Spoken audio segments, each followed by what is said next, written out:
അള്ളാഹുവിന്റെ വിശുദ്ധമായ ഖുർആനിന്റെ പ്രഥമ സൂക്തം മുതൽ വിശുദ്ധമായ ഖുർആന്റെ സൂറത്തുൽ ഫാത്തിഹയിൽ ആദ്യം പറയുന്ന വിശുദ്ധമായ സൂക്തം മുതൽ നിങ്ങളൊന്ന് ആലോചിച്ചു നോക്കുക.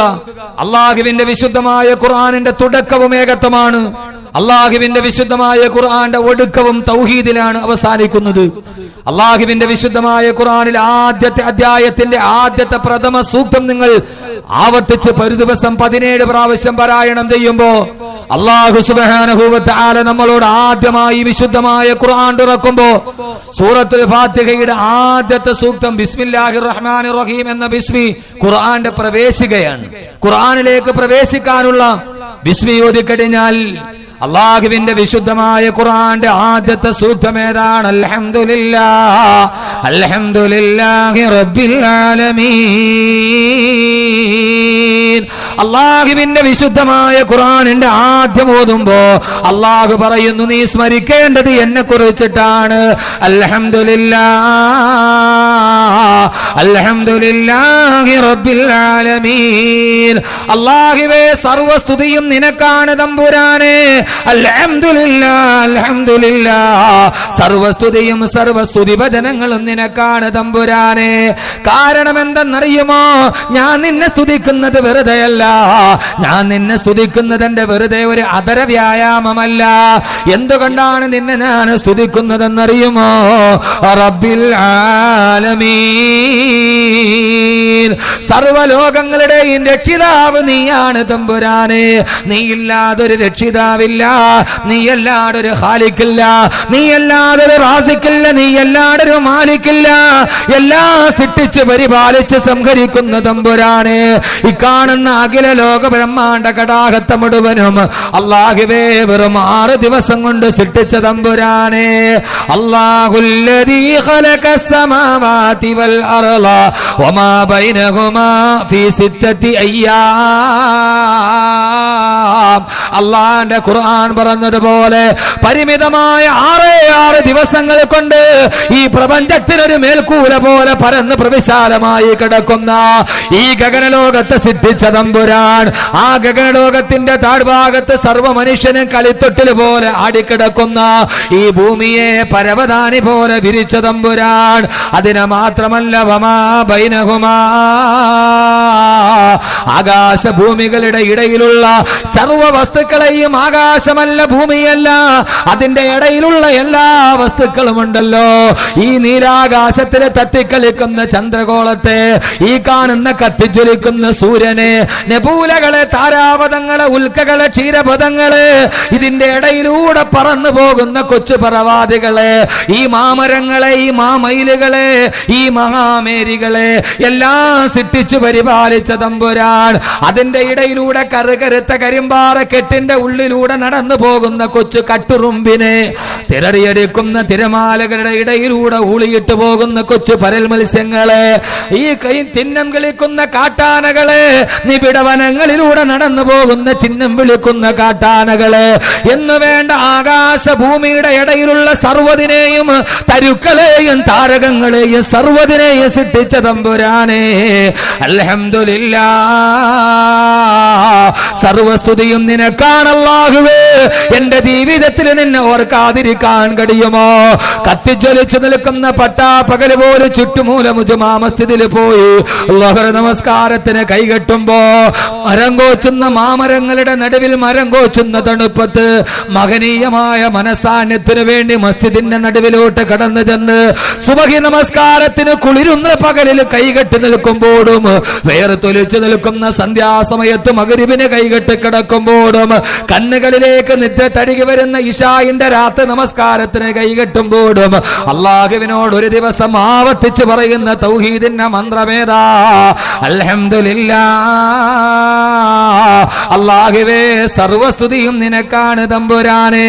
എന്റെ ജീവിതത്തിന്റെ എല്ലാ മേഖലകളിൽ, എന്റെ അടക്കങ്ങളിൽ, എന്റെ അനക്കങ്ങളിൽ, എന്റെ ചേട്ടകളിൽ, എന്റെ നിശ്ചേട്ടകളിൽ, എന്റെ വികാരങ്ങളിൽ, എന്റെ വിചാരങ്ങളിൽ, എന്റെ കിടപ്പുകളിൽ, എന്റെ ഇരുപ്പുകളിൽ, എന്റെ നിശ്വാസങ്ങളിൽ, എന്റെ ആശ്വാസങ്ങളിൽ, അല്ലാഹുവേ സർവ്വമേഖലകളിലും അത് എപ്പോഴൊക്കെയാകട്ടെ എന്റെ വ്യത വ്യതകളിലാകട്ടെ, എന്റെ ശ്രദ്ധകളിലാകട്ടെ, എന്റെ ആവലാദികളിലാകട്ടെ, എന്റെ വേവലാദികളാകട്ടെ, എന്റെ ആദിയും എന്റെ വ്യാധിയും എന്റെ ആവലാദിയും എന്റെ വേവലാദിയും, എന്റെ വ്യതകളും എന്റെ ശ്രദ്ധകളും എന്റെ വൈഷമ്യങ്ങളും എന്റെ വൈക്ലഭ്യങ്ങളും എന്റെ വൈതരണികളും, അല്ലാഹുവേ എന്റെ സന്തോഷങ്ങളിലും എന്റെ സന്താപങ്ങളിലും എന്റെ സുഖങ്ങളിലും എന്റെ ദുഃഖങ്ങളിലും പടച്ച തമ്പുരാനെ, ഇലാഹായ തമ്പുരാനെ, ഒരു നിമിഷമെങ്കിലും ജീവവായു നഷ്ടപ്പെട്ടു പോയാലും നിന്നെക്കുറിച്ച് മറക്കാൻ കഴിയുമോ?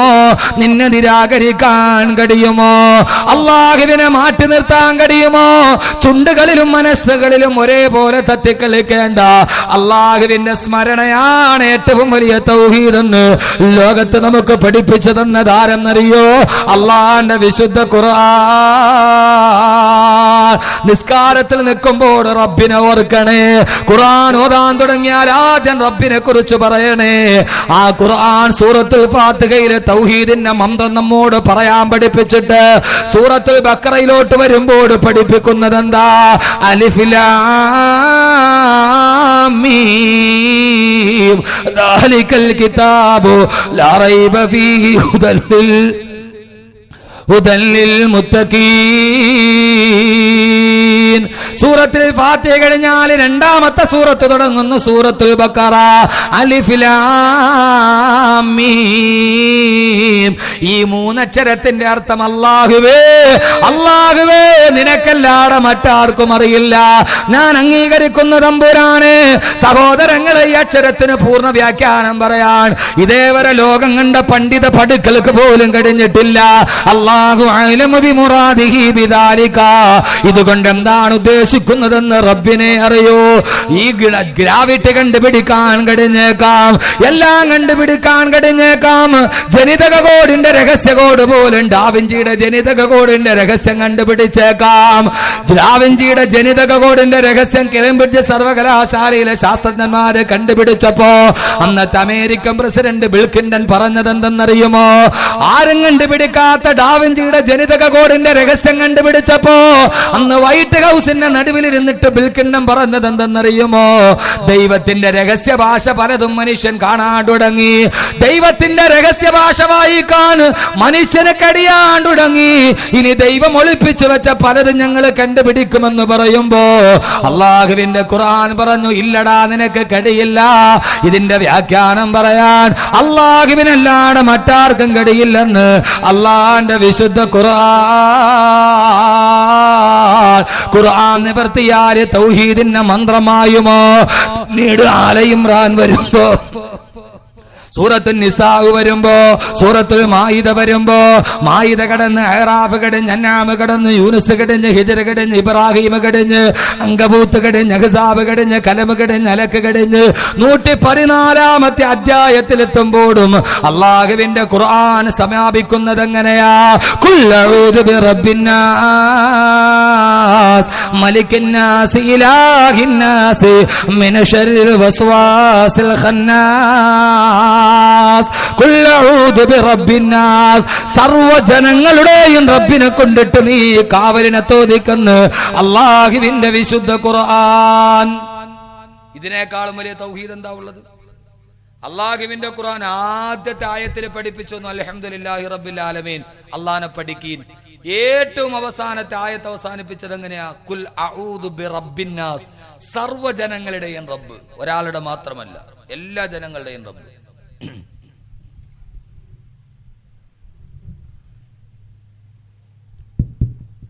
ഒരു ചെറിയ പറപ്പറപ്പാണ്, ഒന്നുകൂടി ഒന്ന് ശരിയാക്കി ഇരിക്കട്ടെ.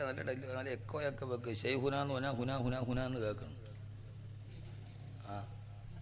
പിന്നല്ലേ ഏതായാലും റാഹത്താണ്, കുഴപ്പമൊന്നുമില്ല. പിന്നെ എൻ്റെ ഒരു ബുദ്ധിമുട്ടുകൊണ്ട് ഞാൻ യാത്ര ചെയ്തു വന്നുകൊണ്ട് കാറ്റടിച്ചതിൻ്റെ ഒരു പ്രശ്നം. അല്ലാഹു സുബ്ഹാനഹു വ തആല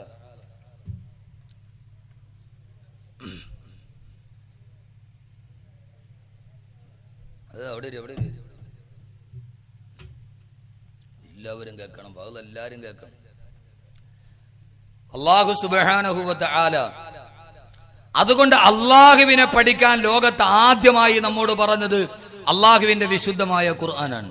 ഖുർആനിന്റെ തുടക്കം മുതൽ ഒടുക്കം വരെ, അല്ലാഹുവിന്റെ ഖുർആന്റെ തുടക്കം മുതൽ ഒടുക്കം വരെ അല്ലാഹു സുബ്ഹാനഹു വ തആല അവനെ കുറിച്ച് പഠിപ്പിക്കുമ്പോ എന്റെ പ്രിയപ്പെട്ട സഹോദരങ്ങളെ, അള്ളാഹുവിന്റെ ഖുർആൻ പറഞ്ഞത് കേൾക്കുക, ഫദ്കുറൂനി, നിങ്ങൾ എന്നെ ഓർക്കീൻ, അത് കുറുക്കും നിങ്ങളെ ഞാനും ഓർക്കാം. എന്റെ പ്രിയപ്പെട്ട സഹോദരങ്ങളെ, സഹോദരിമാരെ, നമ്മൾ അള്ളാഹനെ ഓർക്കുന്നത് ഏതൊക്കെ സമയത്താ നമ്മൾ അള്ളാഹനെ ഓർക്കുന്നത്? അള്ളാഹുവിന്റെ തിരിച്ചുള്ള വാഗ്ദാനം എന്താ? നിങ്ങൾ ഓർക്കീൻ, നിങ്ങളെ ഞാൻ ഓർക്കാം. നമുക്ക് വൺ വേ ആണ്. നമ്മൾ എപ്പോഴും പറയണം അള്ളാഹ് എന്റെ കാര്യം ഓർക്കുന്നില്ല. നമ്മൾ അള്ളാഹനെ എത്രത്തോളം ഓർക്കുന്നുണ്ട്? 24 മണിക്കൂറിന്റെ ഉള്ളിൽ ഏറ്റവും കുറഞ്ഞത് ഒരു 25 മിനിറ്റ്, അത് തന്നെ അള്ളാഹിനെ കുറിച്ചുള്ള ഓർമ്മയൊക്കെ വളരെ വിരളമാണ്, നിസ്കാരത്തിലാണെങ്കിൽ പോലും. അള്ളാഹുവിനെ നമ്മൾ ജീവിതത്തിൽ ഓർക്കുന്ന ഏതൊക്കെ ഭാഗങ്ങളിലാ? ഇല്ല. യഥാർത്ഥ തൗഹീദ് അറിയണമെങ്കിൽ ആ അള്ളാഹുവിനെ കുറിച്ചുള്ള വിശ്വാസം, ചിന്ത എവിടെയൊക്കെ ഉണ്ടാകണമെന്ന് ഖുർആൻ പറയുന്നുണ്ട്. ഞാൻ പറയുന്നത് ആകാശമോ ഭൂമിയോ ശാസ്ത്രമോ ഒന്നുമല്ല. നമ്മുടെ ജീവിതത്തിന്റെ നിത്യജീവിതത്തിൽ നാം അനുഭവിക്കുന്ന കാര്യങ്ങളിൽ അള്ളാഹുവിനെ നാം എങ്ങനെയാണ് സമീപിക്കുന്നത്? അള്ളാഹിനെ കുറിച്ചുള്ള ചിന്ത എന്താ? നമ്മൾ അള്ളാഹിനെ ഓർക്കുന്നത് എങ്ങനെയാ? ഒരാളെ കാണുമ്പോൾ നമ്മൾ ചോദിക്കും അസുഖമൊക്കെ എങ്ങനെയുണ്ട്? എന്തു പറയാനാ എൻ്റെ പൊന്നുസ്താദെ, അസുഖമൊക്കെ വന്നിട്ട് അമൃതയിൽ പോയി ചികിത്സിച്ചു, കുറവില്ല. ചെന്നൈ അപ്പോളോയിൽ പോയി, കുറവില്ല. അമൃതയിൽ വന്നു, കുറവില്ല. അവിടെ നിന്ന് പിന്നെ തിരുവനന്തപുരം കിംസിൽ ചികിത്സിച്ചു, കുറെ പൈസ പോയതല്ലാതെ ഒരു കുറവുമില്ല. അവസാനം എല്ലായിടത്തും ചികിത്സിച്ചു, ഒരു കുറവുമില്ല. ഇപ്പം നാട്ടിലെ ഒരു നാട്ടുവൈദ്യന്റെ ചികിത്സയിലാണ്, അതിനും വലിയ കുറവൊന്നുമില്ല. ഇനിയിപ്പോൾ ഒറ്റ കാര്യമുള്ളൂ, ഇനിയുള്ള കാര്യം അള്ളാഹ് നോക്കട്ടെ.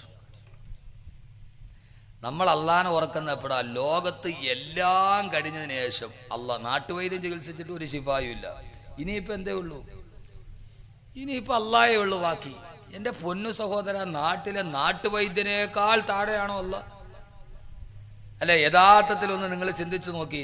ഒരു രോഗം വന്നാൽ എല്ലാവരും കൈവിട്ട് കഴിയുമ്പോൾ നമ്മൾ ഏറ്റവും അവസാനം നമ്മൾ ചിന്തിക്കും ഇനിയിപ്പോൾ അള്ളാഹിനെ ഏൽപ്പിക്കുക, അള്ളാഹിനോട് പറയാം, അതല്ലാതെ വേറൊരു വഴിയില്ല. യഥാർത്ഥത്തിൽ അങ്ങനെയാണോ അള്ളാഹുവിനെ കുറിച്ച് നമ്മൾ ചിന്തിക്കേണ്ടത്? നമ്മുടെ ജീവിതത്തിൽ ഒരു സുഖം വരുമ്പോൾ നമ്മൾ അള്ളാഹുവിനെ എത്രത്തോളം ചിന്തിക്കുന്നു? നമ്മുടെ ജീവിതത്തിൽ ആ സുഖത്തിന് പകരം ഒരു ദുഃഖം വരുമ്പോ ആ ജീവിതത്തിന്റെ സുഖദുഃഖങ്ങളിൽ അള്ളാഹുവിനോട് നമ്മൾ എങ്ങനെയാണ് പ്രതികരിക്കുക? അള്ളാഹുവിന്റെ വിശുദ്ധമായ ഖുർആൻ ജീവിതത്തിൽ വല്ലാതെ പരീക്ഷിക്കപ്പെട്ട ഒരു പ്രവാചകന്റെ സംഭവം പറയുന്നു. വിശുദ്ധമായ ഖുർആൻ സൂറത്ത് സ്വാദ് ഒന്ന് നന്നായി കേൾക്കുക. നമ്മുടെ ജീവിതത്തിൽ നമുക്ക് ഏറെ അറിയാനുള്ള, നമുക്ക് ഏറെ പഠിക്കാനുള്ള, അള്ളാഹുവിന്റെ വിശുദ്ധമായ ദീനിനെ കുറിച്ച് അറിയാനുള്ള ഏറ്റവും പ്രധാനപ്പെട്ട ഒരു സംഭവം അള്ളാഹുവിന്റെ വിശുദ്ധമായ ഖുർആൻ പറയുന്നത് കേൾക്കുക. ഓവദ്കുർ അബ്ദനാ അയ്യൂബ് ഇദ്നാബാ റബ്ബഹു അന്നീ മസ്സനിയ ശൈത്വാനു ബിനുസുബിൻ വഅദാബ്. അള്ളാഹുവിന്റെ വിശുദ്ധമായ ഖുർആൻ പറയുകയാണ്, ഓവദ്കുർ അബ്ദനാ അയ്യൂബ്, എന്റെ അടിമയായ അയ്യൂബിനെ നിങ്ങളൊന്ന് സ്മരിക്കുമോ? അയ്യൂബ് നബി അലൈഹിസ്സലാത്തു വസ്സലാമിന്റെ ജീവിതം നിങ്ങളൊന്ന് ചിന്തിക്കുമോ? അള്ളാഹുവിന്റെ ഖുർആൻ പറഞ്ഞ, അള്ളാഹുവിന്റെ വിശുദ്ധമായ ഖുർആൻ പറഞ്ഞ അയ്യൂബ് നബി അലൈഹിസ്സലാത്തു വസ്സലാമിന്റെ ജീവിതം ഒന്ന് ചിന്തിക്കാൻ അള്ളാഹുവിന്റെ പ്രവാചകനായ അയ്യൂബ് നബി ആ ജീവിതത്തിലൂടെ ഒന്ന് കടന്നുപോയാൽ നമ്മളും അള്ളാഹും തമ്മിലുള്ള ബന്ധത്തിന്റെ ആഴം എത്രത്തോളമാണ്? എവിടെയാണ് നമ്മുടെ ജീവിതത്തിന്റെ ചിന്തകൾക്ക് ഭ്രംശം സംഭവിച്ചു പോയത്? അള്ളാഹുവിനെ മനസ്സിലാക്കുന്നതിൽ എവിടെയാണ് പിഴവ് വന്നു പോയത്? ബഹുമാനപ്പെട്ട അയ്യൂബ് നബി അലൈഹിസ്സലാത്തു വസ്സലാം ആ നാട്ടിലെ രാജാവായിരുന്നു അയ്യൂബ് നബി. അല്ലാഹു സുബ്ഹാനഹു വ തആല ധാരാളം അനുഗ്രഹം വാരിക്കോരി കൊടുത്ത പ്രവാചകനാണ് അയ്യൂബ് നബി അലൈഹിസ്സലാത്തു വസ്സലാം. ആ നാട്ടുകാരുടെ മുഴുവൻ സ്നേഹാദരങ്ങൾ ഏറ്റുവാങ്ങി സുന്ദരമായ ജീവിതത്തിന്റെ നടുവിൽ അയ്യൂബ് നബി അലൈഹിസ്സലാത്തു വസ്സലാം സുഭിക്ഷതയിൽ കഴിയുകയാണ്. ധാരാളം സമ്പത്ത് കൊടുത്ത് അല്ലാഹു അനുഗ്രഹിച്ച പ്രവാചകനാണ്. ജീവിതത്തിന്റെ എല്ലാ നന്മകളും കൊടുത്ത പ്രവാചകനാണ്. എല്ലാ അനുഗ്രഹങ്ങളും അല്ലാഹു വാരിക്കോരി കൊടുത്ത പ്രവാചകനാണ് ബഹുമാനപ്പെട്ട അയ്യൂബ് നബി അലൈഹിസ്സലാത്തു വസ്സലാം. ആ നാട്ടുകാരുടെ മുഴുവന് കണ്ണിലുണ്ണിയായി മാറിയ അയ്യൂബ് നബി അലൈഹിസ്സലാത്തു വസ്സലാം.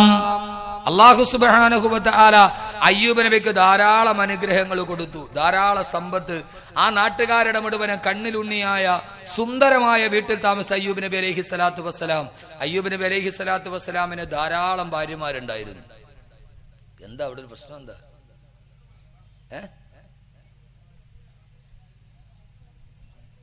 അത് കുഴപ്പമില്ല, പോട്ടെ, അവൻ വിട്ടേക്കും. ഹല്ലു സബീലഹു, നിങ്ങൾ ഇങ്ങോട്ട് വരി. ഞാൻ കഴിഞ്ഞ ആഴ്ച റാന്നീര് പോകാന്ന് പറഞ്ഞു. അവന് ലോട്ടറി ഹറാമാണ്. ഒരാളെ എൻ്റെ പൊന്നുസ്താദ് എൻ്റെ വയറ്റി പഴപ്പ് മുട്ടിക്കരുത്, എൻ്റെ ലോട്ടറി കച്ചവടക്കാരന്. ഇനിയിപ്പോൾ അയാൾക്ക് വേണ്ടി വാത് പറയാൻ എനിക്ക് പറയാൻ പറ്റും? എന്നാൽ പിന്നെ മോട്ടെ, നിനക്ക് മാത്രം ഹലാലാണെന്ന് പറയാൻ പറ്റുമോ? കഴിയില്ലല്ലോ. ഞാൻ വാത് പറഞ്ഞോണ്ട് എനിക്ക് പരസ്യമായിട്ട് ഒരാൾ സ്റ്റേജിൽ നിന്ന് ഇറങ്ങിയിട്ട് എൻ്റെ പൊന്നുസ്താദെ, അയാളൊരു ക്രൈസ്തവ സഹോദരനാണ്, ധാരാളം ആളുകൾ കേൾക്കാണ്. അപ്പോൾ ഉസ്താദെ അത് മാത്രം പറയരുത്. അള്ളാഹു സുബ്ഹാനഹു വ തആല പിന്നെ ഈ മദ്യഭാഗത്ത് നിന്നുണ്ടല്ലോ, പിന്നെ ഭയങ്കര പേടി അള്ളാനെ. അത് നിങ്ങൾ കണ്ടിട്ടില്ലേ?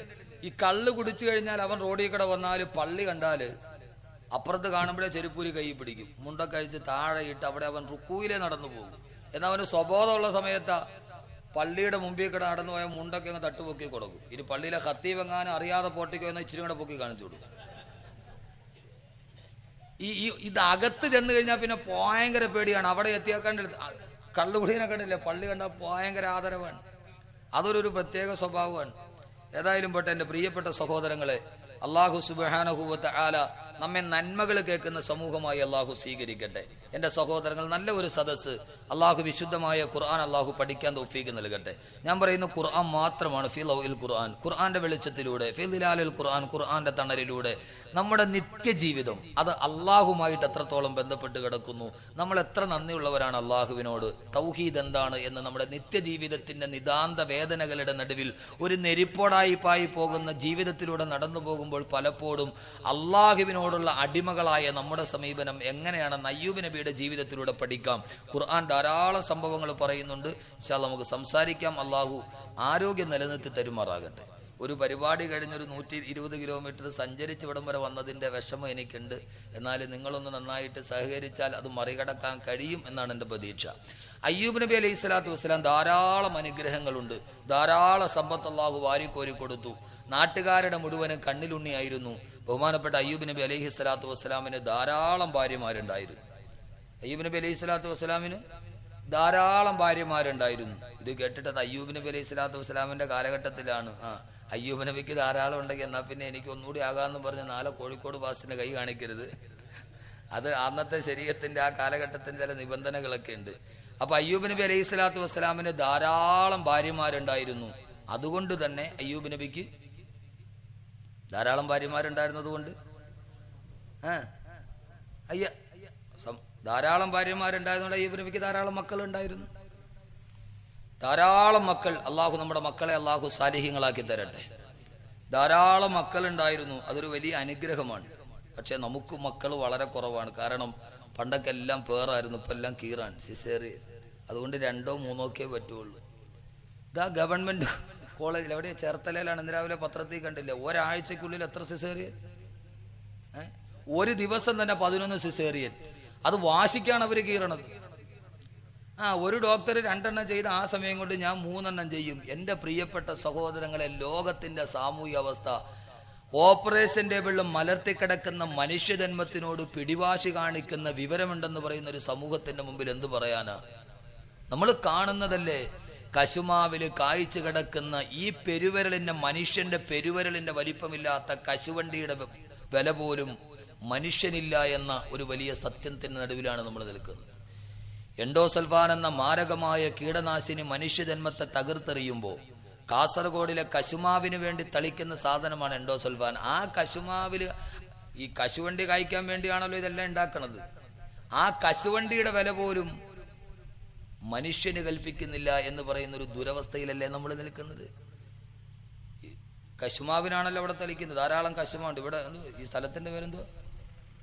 ചുറ്റുമൂല. ചുറ്റുമൂല. ചുറ്റുമൂല. അത് ചുറ്റുമൂല ആയിരിക്കും. കശുവണ്ടിക്ക് വേണ്ടി ഉപയോഗിക്കുന്ന ഒരു സാധനം മനുഷ്യനൊരു വിലയുമില്ല. സിസേറിയന് വേണ്ടി വരുന്ന മാതൃത്വത്തെ കീറിമുറിക്കുന്നു. MBBSന്റെ വിദ്യാഭ്യാസം ഉണ്ടായിട്ട് എന്ത് കാര്യം? ഒരു മനുഷ്യന് അറിവുണ്ടായാൽ മാത്രം പോരാ, തിരിച്ചറിവും കൂടി ഉണ്ടാവണം. അറിവ് ആർക്കും കിട്ടും, തിരിച്ചറിവ് എല്ലാവർക്കും കിട്ടില്ല.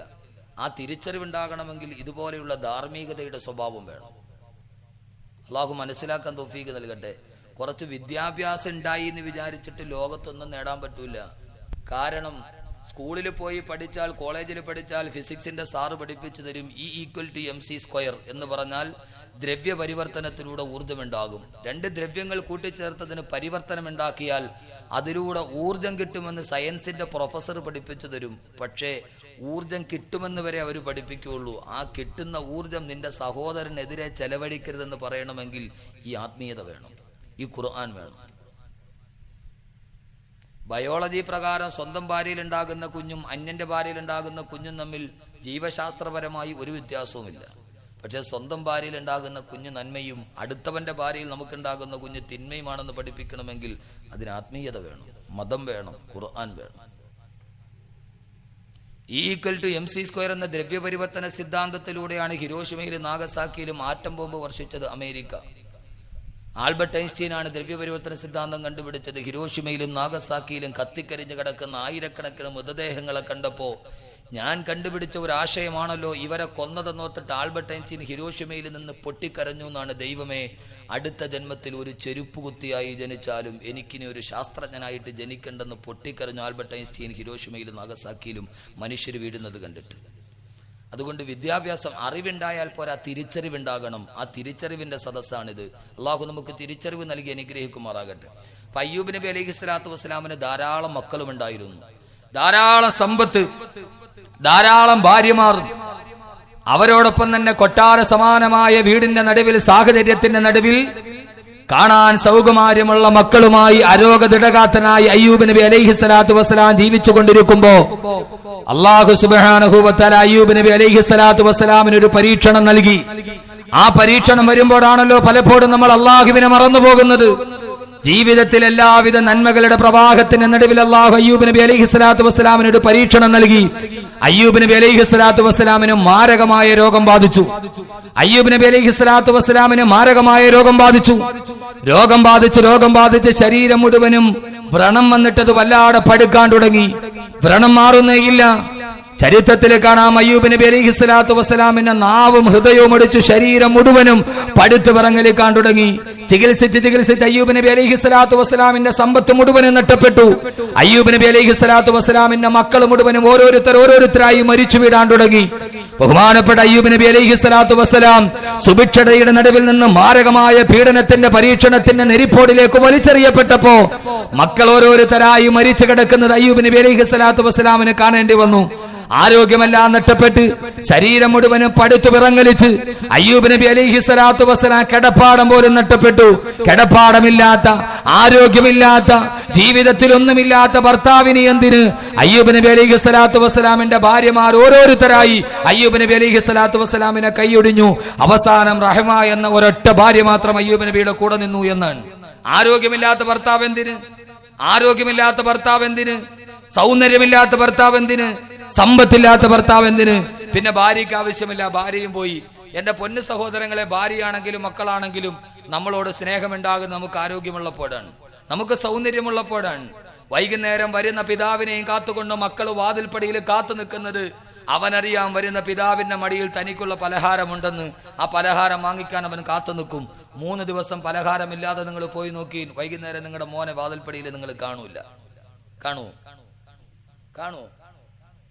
ഭാര്യ നമ്മളെ കാത്തു നിൽക്കുന്നപ്പോഴാ ഗൾഫിൽ നിന്ന് വരുമ്പോ അവൾക്കുള്ള മഴത്തുള്ളിക്കിലുക്കത്തിന്റെ കമ്മലും വാങ്ങിച്ച് സുന്ദരമായിട്ട് മാപ്പിള വരുന്നുണ്ടെന്ന് ഓർത്തിട്ടാണ് അവൾ സുന്ദരിയായിട്ട് അണിഞ്ഞൊരുങ്ങി കാത്തു നിൽക്കുന്നത്. തലേ ദിവസം വിളിച്ചിട്ട് എന്റെ ഇക്കാമ തീർന്നു, എന്നെ കഫീൽ കയറ്റി വിട്ടു, ഞാനങ്ങ് കയറി വരിക, ബോംബെ വന്നിട്ട് തീവണ്ടി വരാന്ന് പറഞ്ഞാൽ എവരെണ്ണം കാണുവോ? റെയിൽവേ സ്റ്റേഷനിൽ കാണുവോ? ഭാര്യയ്ക്ക് സ്നേഹമുള്ളത് എപ്പോഴാണ്? നമുക്കിതൊക്കെ ഉള്ളപ്പോഴാണ്. അല്ലാന്ന് പറയാൻ പറ്റുമോ? എന്താ നിങ്ങൾ പറയാത്ത? അവർ അത്രയ്ക്ക് പേടിയാ? എന്താ നിങ്ങൾ ആന്ന് പറയാത്ത? എന്താ അത്രയ്ക്ക് പേടിയാ അവരെ? ബി പി ഉണ്ട് ഇല്ലേ? ബി പി എന്ന് പറഞ്ഞാൽ ബ്ലഡ് പ്രഷർ അല്ല, ഭാര്യയെ പേടിയുണ്ടോ? ഇപ്പൊ ബി പി എന്ന് പറഞ്ഞാൽ ബ്ലഡ് പ്രഷർ അല്ല, ബി പി, ഭാര്യയെ പേടിയുണ്ടോ? ആരാണെങ്കിലും ശരി, എന്റെ പ്രിയപ്പെട്ട സഹോദരിമാരെ, നിങ്ങളും പണങ്ങണ്ട. കാരണം നിങ്ങൾ ഇച്ചിരി സ്വർണം തന്നെ ഭാവങ്ങളെ കെട്ടിച്ചു കൊടുക്കാൻ. ഭർത്താവിന് നിങ്ങളോട് സ്നേഹമുള്ളത് എപ്പോഴാണ്? സൗന്ദര്യമുള്ളപ്പോ, ആരോഗ്യമുള്ളപ്പോ, ബഹുമാനപ്പെട്ട അയ്യൂബ് നബി അലൈഹി സ്വലാത്തു വസ്സലാം മാരകമായ പരീക്ഷണമാണ് കടന്നു വരിക. എല്ലാം ജീവിച്ചിന്റെ എല്ലാ നന്മകൾ ആസ്വദിച്ചു കൊണ്ടിരിക്കുമ്പോ, ആവോള സമ്പത്തുണ്ടായിരിക്കുമ്പോ അതാ മാരകമായ രോഗം വരികയാണ്. അയ്യൂബ് നബിയുടെ ശരീരം മുഴുവനും പഴുത്ത് വിറങ്ങലിക്കുകയാണ്. ഒരാൾക്ക് പോലും കണ്ടിരിക്കാൻ കഴിയാത്ത അവസ്ഥ.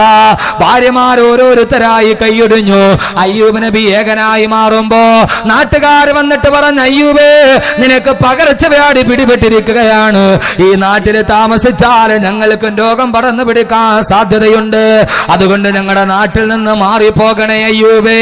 ഇതേവരെ സ്നേഹിച്ച ആളുകൾ മുഴുവനും സ്വന്തം നാട്ടിൽ നിന്ന് ആട്ടിയോടിക്കാൻ വരുമ്പോ എന്റെ പ്രിയപ്പെട്ട സഹോദരങ്ങളെ, ജീവിതത്തിൽ ഒന്ന് ചിന്തിച്ചു നോക്കുക.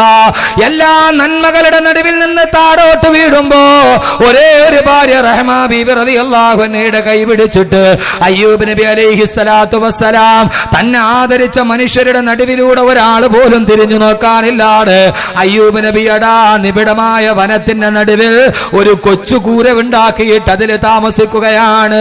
അള്ളാഹു നമ്മളെ കാത്തിരക്ഷിക്കുമാറാകട്ടെ.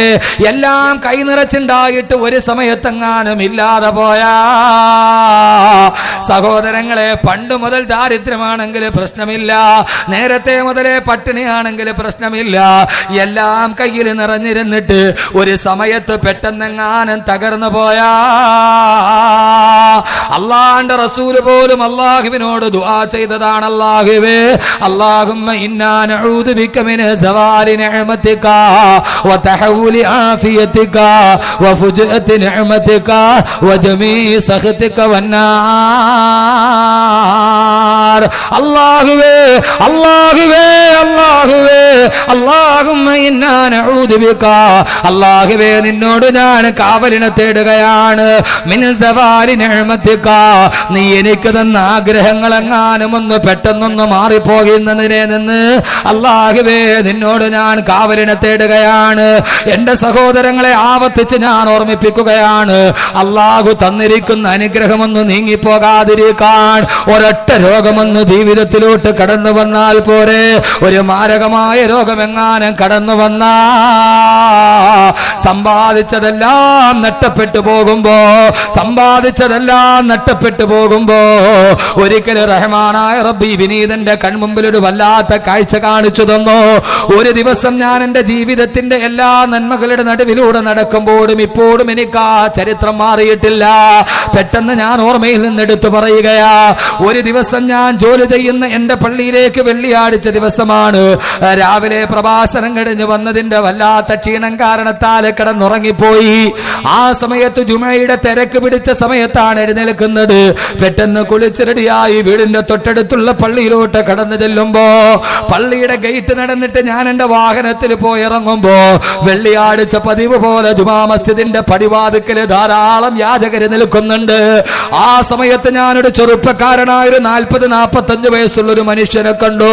ഒരു വെള്ള തോർത്തുകൊണ്ട് തന്റെ വലത്തെ കവിള ഇങ്ങനെ പൊത്തിപ്പിടിച്ചുകൊണ്ട് നിൽക്കുന്ന ഒരു മനുഷ്യന് എന്നെ കണ്ടതേ വല്ലാത്ത പരിചയഭാവത്തോടെ അയാൾ ഓടി വന്നു.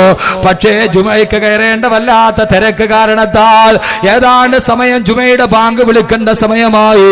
തലേ ദിവസം ദീർഘമായ യാത്ര ചെയ്തതിന്റെ ആലസ്യമുണ്ട്. ആ സമയത്ത് ഞാൻ വാഹനത്തിൽ നിന്നിറങ്ങി എന്റെ റൂമിലോട്ട് കയറുമ്പോ അയാൾ ഓടി വന്നിട്ട് എന്നോട് സലാം പറഞ്ഞു. അദ്ദേഹം ചോദിച്ചു, ഉസ്താദേ, കബീർ ഉസ്താദ് അല്ലേ? ഞാൻ അതേ എന്ന് മറുപടി പറഞ്ഞു. ഉസ്താദിന് എന്നെ പരിചയമുണ്ടോ? പെട്ടെന്ന് ഞാൻ അദ്ദേഹത്തിന്റെ മുഖത്തോട്ട് സൂക്ഷിച്ചു നോക്കി. വലത്തെ കവിൾ ഭാഗത്തൊരു വെളുത്ത തോർത്തുകൊണ്ട് അമർത്തി പിടിച്ചിട്ടുണ്ട്. എന്താണെന്നറിയാതെ മുഖത്തോട്ട് നോക്കിയപ്പോൾ കവിളല് പോലും ഒട്ടിപ്പിടിച്ചൊരു പ്രാകൃത രൂപമാ. എനിക്ക് അദ്ദേഹത്തെ കണ്ടിട്ടൊരു പരിചയവും തോന്നിയില്ല. ഞാൻ പറഞ്ഞു, എനിക്ക് നിങ്ങളെ പരിചയം തോന്നുന്നില്ല. അദ്ദേഹം പറഞ്ഞു, ഒന്നുകൂടി സൂക്ഷിച്ചൊന്നു നോക്കൂ ഉസ്താദേ. എന്റെ പ്രിയപ്പെട്ട സഹോദരങ്ങളെ, എനിക്ക് വല്ലാത്ത ദേഷ്യം വന്നുപോയി. അള്ളാഹു പുറത്തു തരട്ടെ, ഞാൻ എന്റെ അവിവേകം കൊണ്ട് പറഞ്ഞതായിരിക്കാം. അദ്ദേഹം എന്നോട്, ഞാൻ സാധാരണ ചില പിരിവുകാർ വന്നിട്ട് പിരിവ് വാങ്ങിക്കാൻ വേണ്ടി കാണിക്കുന്ന ഒരു തന്ത്രമെന്നതിന്റെ അപ്പുറമൊന്നും ചിന്തിച്ചില്ല. അദ്ദേഹം എന്നോടൊന്ന് സൂക്ഷിച്ചു നോക്കൂ ഉസ്താദേ എന്ന് പറഞ്ഞപ്പോ ജുമയ്ക്ക് കയറേണ്ട തിരക്ക് കാരണത്താൽ ഒരു ഖത്തീബിന് തിരക്കുള്ള സമയമാണല്ലോ. എത്ര വലിയ ആളാണെങ്കിലും ചെറിയ ആളാണെങ്കിലും ആ സമയത്ത് എനിക്കൊരു വല്ലാത്ത ദേഷ്യം തോന്നിപ്പോയി മനസ്സിൽ. അള്ളാഹു പുറത്തു തരട്ടെ, എന്റെ അഹങ്കാരം കൊണ്ട് തോന്നിയതായിരിക്കാം. ഞാൻ പറഞ്ഞു എനിക്ക് നിങ്ങളെ അറിയില്ല, എന്താ കാര്യമെന്ന് പറയാൻ പറഞ്ഞിട്ട് അദ്ദേഹത്തിന്റെ കൈയൊന്നുമല്ല തട്ടിമാറ്റി മുമ്പോട്ട് നടക്കുമ്പോ ആ മനുഷ്യൻ എന്തോ പിറുപിറുക്കുന്നത് ഞാൻ കേട്ടു. പെട്ടെന്ന് എന്റെ കാലടി അറിയാതെ പാദം അവിടെ തന്നെ ഉറച്ചുപോയി. നേരെ തിരിഞ്ഞ് ഞാൻ അദ്ദേഹത്തിന്റെ മുഖത്തോട്ട് നോക്കിയിട്ട് ചോദിച്ചു, എന്താ നിങ്ങൾ പറഞ്ഞത്? രണ്ടാമതൊന്നുകൂടി ആവർത്തിച്ചില്ല. അയാൾ പറഞ്ഞത് നന്നായിട്ട് വ്യക്തമായിട്ട് ഞാൻ കേട്ടു. ഞാൻ ചോദിച്ചു, എന്താ നിങ്ങൾ? അദ്ദേഹം പറഞ്ഞൊരു വാക്ക് ഞാൻ എന്റെ മനസ്സിന് എനിക്ക് തന്നെ കുറവുള്ളത് കൊണ്ട് പറയുന്നു.